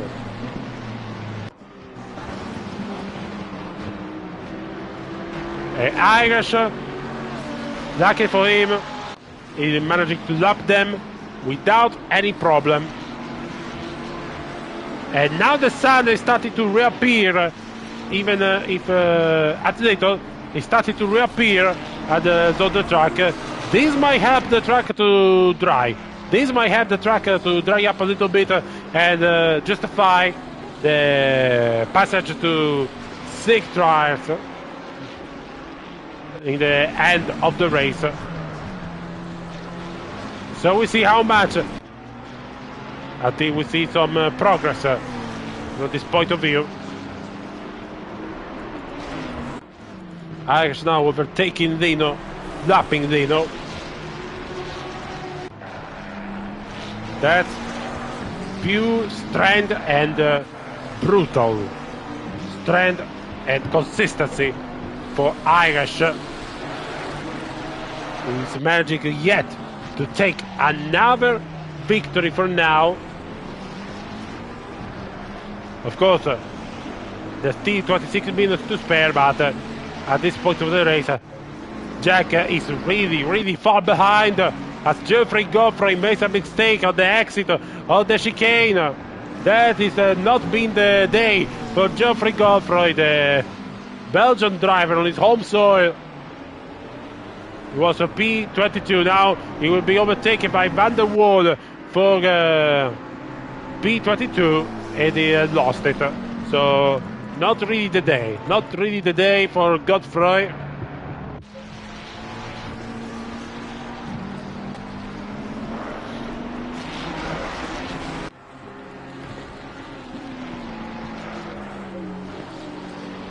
Let's head back then to the fight between Marcolino and Morgan Grace for P12. While we wait on news about the track condition, let's head to the onboard of Morgan Grace to follow this one might be this intensive battle even for P12.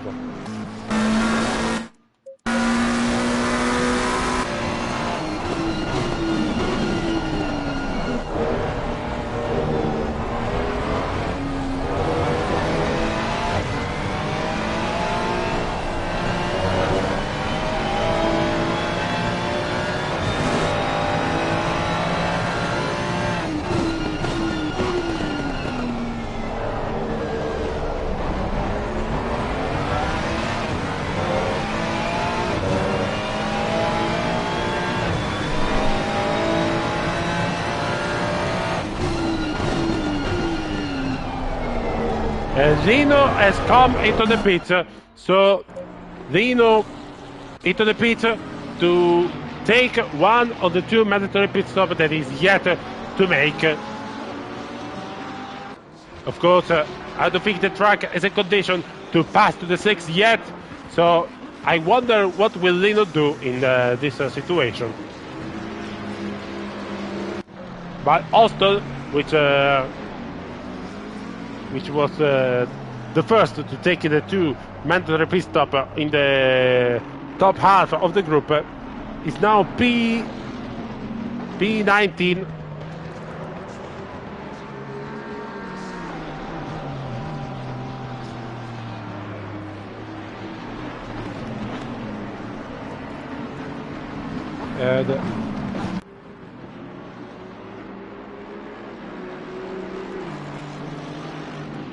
Of course, he overtakes Zino now, so if he can manage to stay steady in this situation, he can manage to claim a couple of positions back up.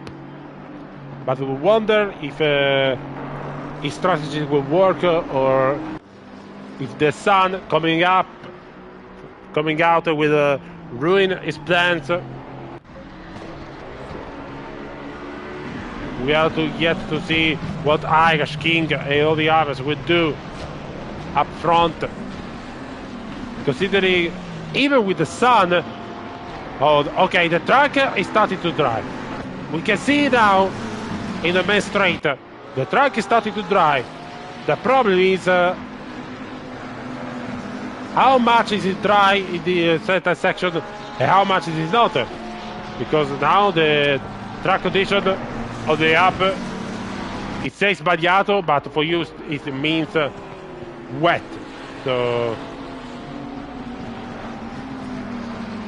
that will really be tricky to determine which will be the time right to come into the pits.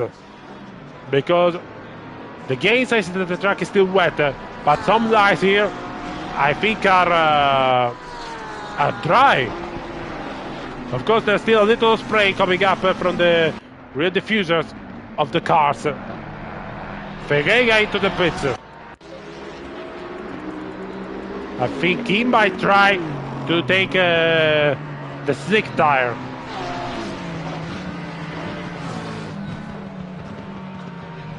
And he completed his second mandatory pit stop.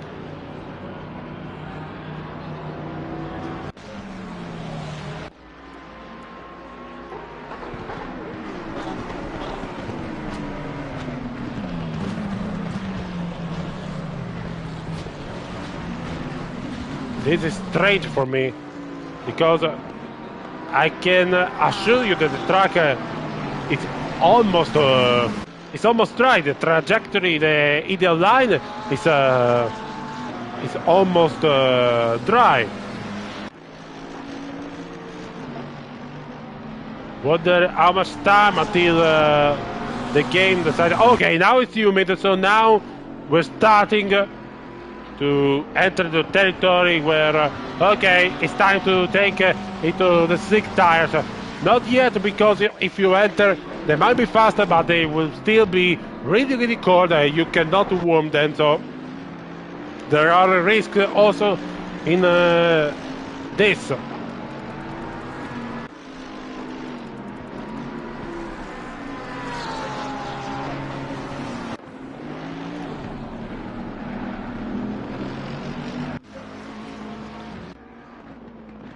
Irish seeming to have, at least for now, all the keys to another victory. Sharpie still following Apprentice for second place, even though Sharpie has to make 2 mandatory pit stops. Moraes into the pits for the first mandatory pit stop. Let's see if the reserve driver on the Ford Mustang, and it's seeming like he's changing tires.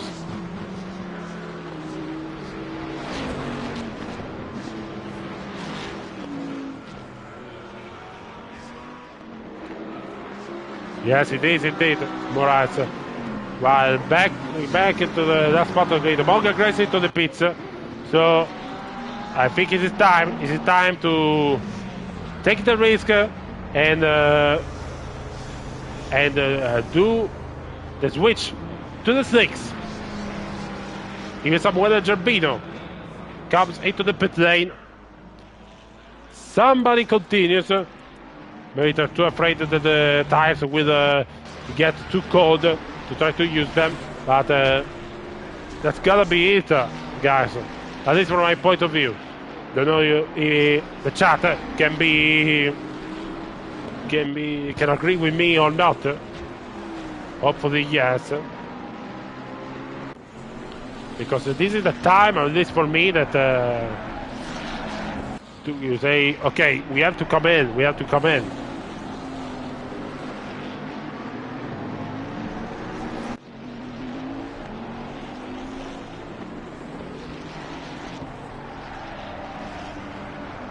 Ak into the pista, the Ukrainian driver on the Porsche. But the Ferrari Liti has been exiting now the pit lanes along as Samuele Gerbino.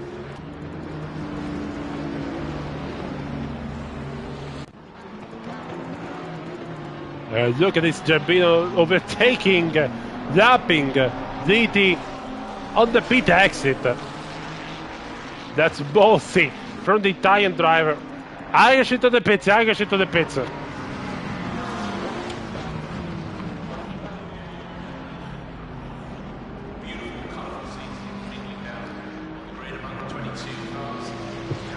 And now the German driver stops for the switch to slicks. I think all the others will follow shortly. Not Jack Prentice, but other champion will do. Jack Prentice stays one more lap, and now he's into the lead of the race. And his brother Luke follows his same advice.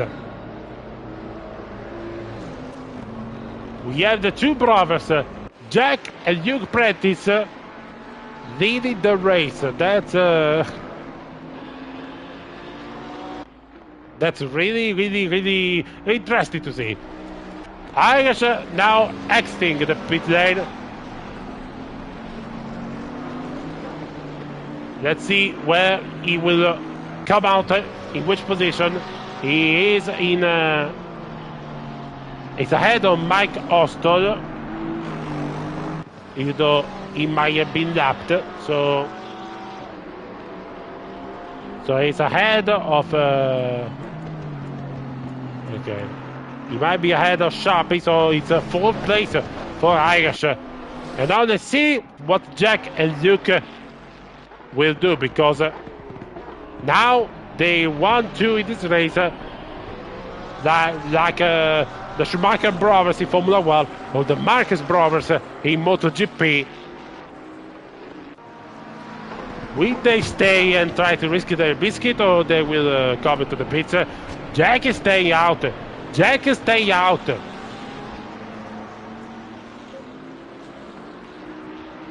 Because at this point, you might as well stay on track and try to take advantage of the time that your drivers, that your rivals lost coming into the pit. So, and it's still humid. It's still humid. So, the Prentice brother might have a reason to try to stay as late as possible on the track. Of course, they have to take the mandatory pit stop as well as possible. So, Irish, oh, sorry. Someone got a crash. Someone has crashed into turn 9. One of the cars is Gearman, and maybe the other one was Ferreira. I think it is Ferreira and Gearman forced to take another stop. That's not how they wanted the race to enter this final stage. Let's now wait again on the Prentice brother. What will they do? And Jack decided that it's time now to enter the pits. Let's see if Luke will follow him shortly. Yes, he will follow him. So Jack and Luke into the pits for their final mandatory pit stop. There will be Pospisil. Pospisil continues and will take provisionally the lead of the race.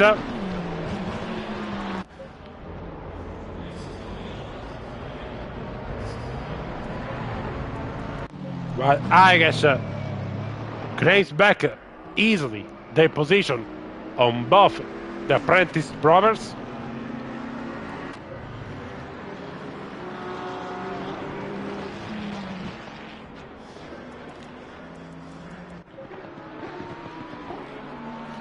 We see where they'll re-enter compared to Modest Ack, which is the first driver besides Irish to have taken 2 mandatory pit stops.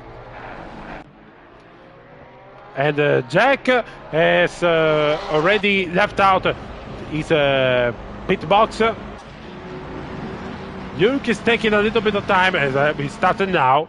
So Jack will manage to re-enter very much ahead of Modestac. So must be Luke Prentice. Yes, they're back ahead of both Ack with great margin. So there might be a double podium in the prize for the Prentice brothers, with Jack now virtually second, and Luke virtually third. And that might be a great day in the office for the two drivers in the Bentley, and it might be also a monopoly for Bentley, considering Irish is virtually leader, so we might have 1, 2, 3, 4 Bentley, considering even Tulloch. Of course, we're yet to see where will Pospisil be after this mandatory pit stop. Sergio Hernandez comes to the pits now, so we'll see.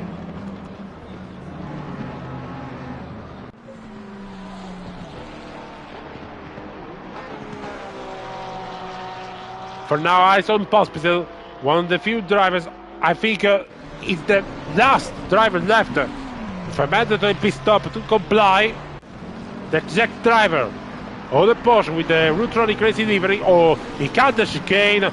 That might cost him a warning for track limits. Just stay alert, son, and don't try to do again, or you might get a penalty, which will be costly in the final stage of the race. The Rutronic livery will really brilliant, alongside many other liveries of the GT World Challenge Europe on the Porsche.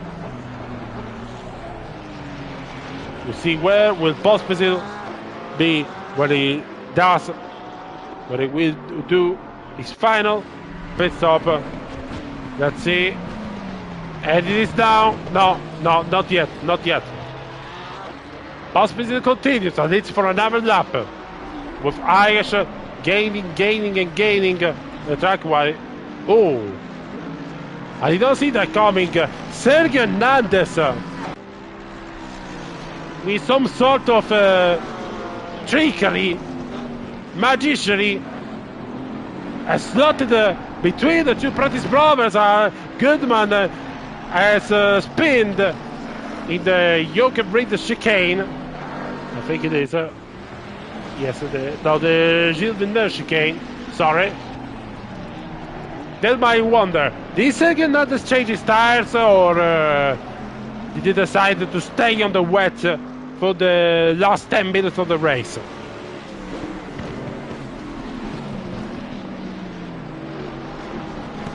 Pospisil continues for now,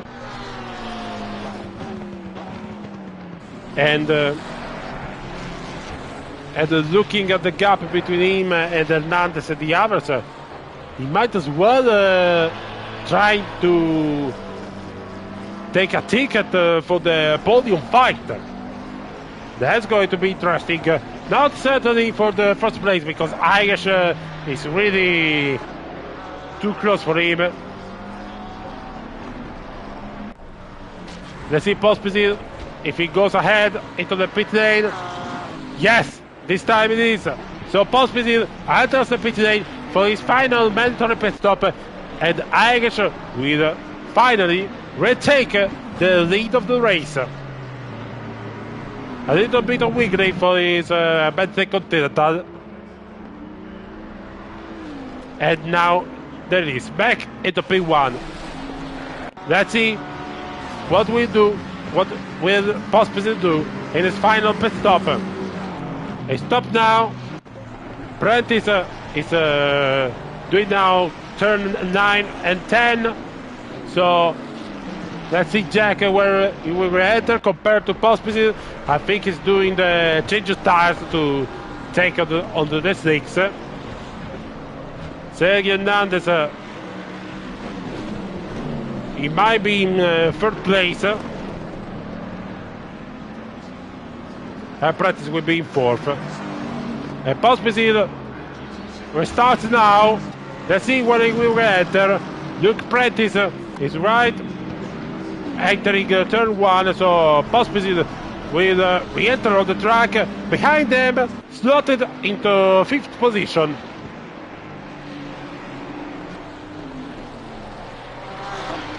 So the order, after all the pit stops are done, are Irish, Jack Prentice, Hernandez, Luke Prentice, Pospisil, Hack, Grace, Sharpie, Tulloch, and King for the top 10. And talking about the fight for the top 10, Jack King back at holding back Kalugin with Mike Ostol right behind them, trying to claim a spot into the top 10. We'll see how this will unfold. Considering Sergio Hernandez with a strategic masterclass managed to redeem himself after the mistake of turn 1 of lap 1 in a very ambitious attempt on Grace. And for now, he's holding Luke Prentice for P3. But the question is, will he be able to hold Luke Prentice, considering he might have not switched tires? So they will crumble in the latter stages of the race, in the final stages of the race. This is almost it. We're back with the fight for the third position, because now Luke Prentice is really gaining and gaining on the Spanish drivers, as we have only 6 minutes left of this race at Zolder. 90-minute special for the third round of the Taco Tuesday Season 21, with Sergio Hernandez back in the third place. But look at Luke Prentice already on the inside, trying to take advantage of the situation, with Sergio Hernandez really struggling with his tires, while Luke Prentice decides this is my place on the podium and you will do nothing to prevent me to take a P3. Sergio Hernandez cutting the chicane. Sergio Hernandez really on the defensive line with Luke Prentice, but Prentice manages to get the better of the Spanish defense, and Luke Prentice takes back P3 ahead of Sergio Hernandez. So he's back again, both Prentice brothers on the podium, and that's a really great result. That's really a great result with Sergio Hernandez now. Then we eventually try to look back for post position, for trying to not lose many plays. Jack King manages to extend his gap on Kalugin. Also Kalugin seemingly having some problems to his tire. Let's see if Austin can do something about it to try to gain up a position. And sorry, I wanted to go to Austin for on board, but I saw Hernandez getting hit by a lapped car, the Mercedes of Ferreira. Don't know what happened there. It was a bump, a knock from the Portuguese. I don't know what happened, but that surely wasn't pleasant. And Hernandez have to watch out to not risk losing his 4th place. He now left past the Mercedes driver, which I think will not take it well. His choice to eventually stay on the wet tires for the final state of the race. And so for now, let's head back to Austin for his own board, as the British driver is hunting Kalugin for P11.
Oh, sorry, Jack King made a mistake right on the last lap, and so Jack King lost his top 10 to Kalugin and Austin, which will contend the 10th position very shortly, but look at Pospisil, who manages to the outside of the chicane, and contact between Hina and Hernandez. Of course, very much tight defense by Hernandez, who's forced to restart, will eventually risk. He's risking to get a penalty, and Modestak says, thank you very much, I'll be taking 4th place. That's really heartbreak for Pospisil ambitions to take 4th place after an incredible comeback. Now Hernandez it looks like he's waiting, but the Ferrari of Volkmann no, that was another Ferrari. I think it was Hafner, yes, it is from Hafner, who almost evaded him, and Hernandez will let possibly pass by. Fair play by the Spanish driver, even though the damage is done because Modestak is already too far to think of a new fight for 4th place. While let's get back to Kalugin and Ostol, with Mike Ostol trying to put pressure on the Russian based in Latvia. For 10th place, it's Aston Martin against McLaren, but in all Bentley affair up front with Irish commencing the final lap of this incredible 90-minute special race at Zolder for the 3rd round of the Taco Tuesday season 21, and in the same plot as we seen Chialami, the same plot seen as Chialami. Irish not on pole for qualifying this time. He started in 3rd row, but in the race he's the most conceited, he's the most clear, he's the most lucid, he's the most strategic mastermind, and this managed him to take advantage of the situation and to claim back the lead of the race. Also thanks to a Bentley so competitive that he managing to put even Jack and Luke Prentice on the podium, the Prentice brother, for a 1-2-3 Bentley. A monopoly that's really going to be awesome. While back behind, last instant of fight from Kalugin Ostol, the Russian might hold back Ostol for P10. We might hold back, but we'll be back with Irish as Irish. The German Panther came 3 out of 3 victories. Check a flag, and Irish wins at Zolder with a dominant drive. Unbelievable again, Irish, who really wants to claim back the crown. That's really what he wants. Now back at the fight to P10 with Kalugin erupts victorious. Kalugin 10th, Ostol 11. But let's watch then for the arrival of the brothers. We both know Mario and Luigi. They are the brothers by definition. We also know some pairs like Sonic and Tails, but in Sigrid, in Formula Racing League, the pair of brothers, we are Jake and Luke Prentice. And look at that, Jake already twisting for the 2nd place. That smells of victory. And the same will apply with Luke Prentice. 2nd place for Jake, 3rd place for Luke. The Prentice brothers are on the podium. Very well done, and monopoly of Bentley onto the podium. Modestak takes a very well-deserved, very valued 4th place ahead of Pospisil, with Pospisil 5th, the Sharp 6th, Turok 7th, Sergio Hernandez in 8th, the Grace Kalgin, Kopitz 11th, Gerbino 12th, King 30th, Postel 40th, Volkmann 15th, Ferreira 16, Koto 17, Dino 18, Ziti 19, Moraes 20th, Godfrey 21, and all of the others. And that's look at Irish revving his cars ahead of all the other cars, lining up like saying, congratulations, man. That was epic. That was epic indeed for Irish. 3 victories out of 3 races. He seems unstoppable. He seems unstoppable. And for the others, seemingly, there's nothing they can do. Now, just a moment.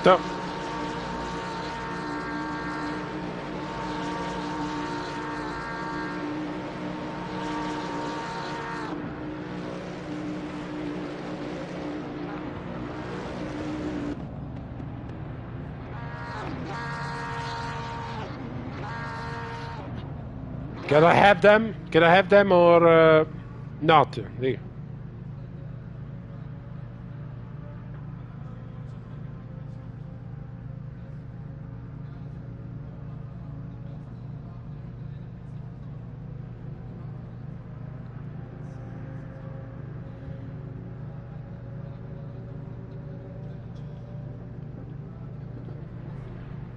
I don't know if we had them, but for now we have the results here.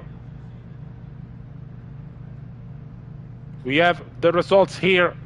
Irish winner again in Taco Tuesday. That's unbelievable. That's unbelievable. With Jack and Luke Prentice into P2 and P3. That's unbelievable again.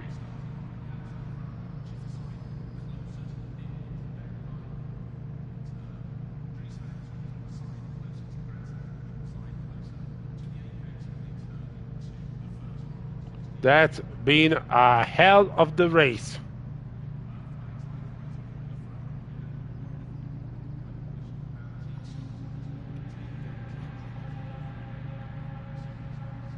And hopefully you have enjoyed it as well. And look at this. I wanted to save this moment for Jack Prentice, who's coming in my commentary booth for some quick questions. Hello, Jake. Hello, Jack. Good evening. Good evening. Nice to be on the other side. It is indeed a very good moment, a fast moment for you and your brother Luke, because we all both know the story of the brothers, the most famous brothers. For the video game, it was Mario Luigi, or Sonic and Tails. In Formula One, it was the Schumacher brothers. In MotoGP, there are the Marquez and Alex Marquez brothers.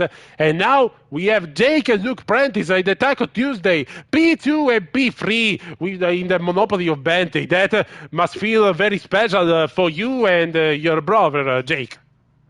Yeah, pleased. I don't usually get a penalty, get a podium, and I'm just kind of hoping now that Irish might pick up a minute penalty and I might get a chance to win the race. But yeah, it was kind of done in qualifying. Really, I got the strategy right. I just really controlled it from there. So yeah, I was pleased really with how that panned out. It was just trying to stay out of trouble, make sure that everything was all pointing in the right direction. Exactly. It was really, really very well done for you and also your brother Luke. Luke, I say praise in Italian to take something epic, but your race was even more challenging, more epic, considering you started way back on the grid compared to your brother, and now you both share the podium here at Zolder in the 90 minutes. That was really, really, really packed with action, with weather. How do you feel? Yeah, pretty happy. I mean, I've made a complete mess of my qualifying, which put me down in 16th. But a little bit of rough and tumble on that one. But beyond that, yeah, did pretty well. Controlled myself. Made a couple of good decisions with when I pitted and what I did in those pit stops. So yeah, pretty happy with how that's panned out. P3 is a big save. Be free to big save, and also will be very, very pleasant to share it with your brother. Thank you both to have come here for a quick Q&A session to end the live. Thank you for joining us, and I really hope you be back on the podium. If together, even better. Of course, it will not be simple because there are so many talented drivers. One of them, Egesh, who has won 3 out of 3 races. Don't you think? Yeah, I mean, he's in his own little planet. I mean, none of us, it's not a surprise to anyone because whilst there are some drivers on the grid who are as quick as Irish, none of them are as consistent. None of them avoid the accidents like he does, and he just doesn't put a foot wrong. So, to try and even match him for a lap is difficult enough, but to try and match him for 60 of them is very hard. He's just on another level, I think. We'll see if someone will stop him in 1 week time, where the paddock of the Taco Tuesday and Formula Racing League on Assetto Corsa will come back to your county, Great Britain, for the evening round at Netherton. So it will be one to watch, one to don't miss for the round 4 of this exciting Taco Tuesday season 21. Thank you again, Jack and Luke, Jack and Luke, to have taken the time to stay here for some quick questions. I'm Andrea Matavelli. I thank you for all the supporters that watched live the live stream, and for the ones, the drivers and all the others that we will cover the live stream later on. I'm Andrea, and I'll send you to the other appointment of Formula Racing League TV, where it's stream racing at its best. For now, though, it's all also good night.